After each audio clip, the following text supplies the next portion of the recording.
లక్షలాది మందికి అన్నం పెట్టే సంస్థ.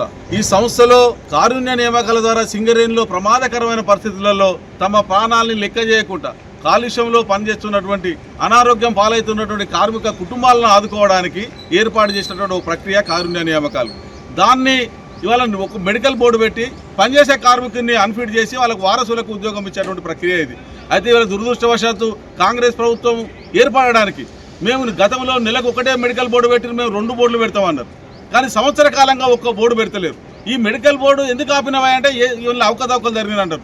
మెడికల్ బోర్డులో అవకతవకలు జరిగితే సిబిఐ విచారణ చేయండి, తప్పు చేసిన ఉరిదీయండి, లేదా వాడిని జైలు వేయండి, మాకు అభ్యంతరం లేదు.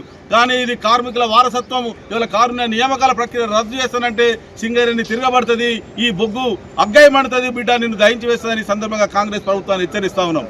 ఇవాళ విజిలెన్స్ మారు పేర్ల మీద విజిలెన్స్ల పేరు మీద ఇవాళ మీ నాయన ఎట్లా అన్ఫిట్ అయిందని ఇవాళ విజిలెన్స్ అధికారులు ఫోన్లు చేసి బెదిరిస్తారు. కొడుక విజిలెన్స్ వాళ్ళని తొక్కి నారాదీస్తాం అనుకుంటారేమో, చెమ్మస్ అందుకుంటే నువ్వు నీ మొత్తం ప్రభుత్వమే పారిపోయేటువంటి రోజు వస్తుంది. అది గుర్తుపెట్టుకోవాలని సందర్భంగా హెచ్చరిస్తా ఉన్నాం. ఇవాళ విజిలెన్స్ మీరు దేని మీద చేయండి. 2 సంవత్సరాలుగా వచ్చినటువంటి 6,000 కోట్ల రూపాయలు లాభం ఎక్కడ పోయిందో వాటి మీద ఎంక్వైరీ చేయండి, మీకు దమ్ము ధైర్యం ఉంటే. ఇవాళ 58,000 కోట్ల రూపాయల బకాయిలు ఇప్పించడంలో మీరు పని చేయండి.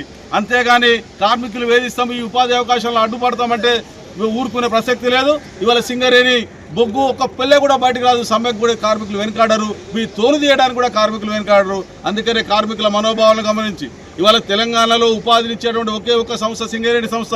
నువ్వు గత ఎన్నికల సందర్భంగా ఇచ్చిన ఒక్క హామీని కూడా నెరవేర్చడం లేదు.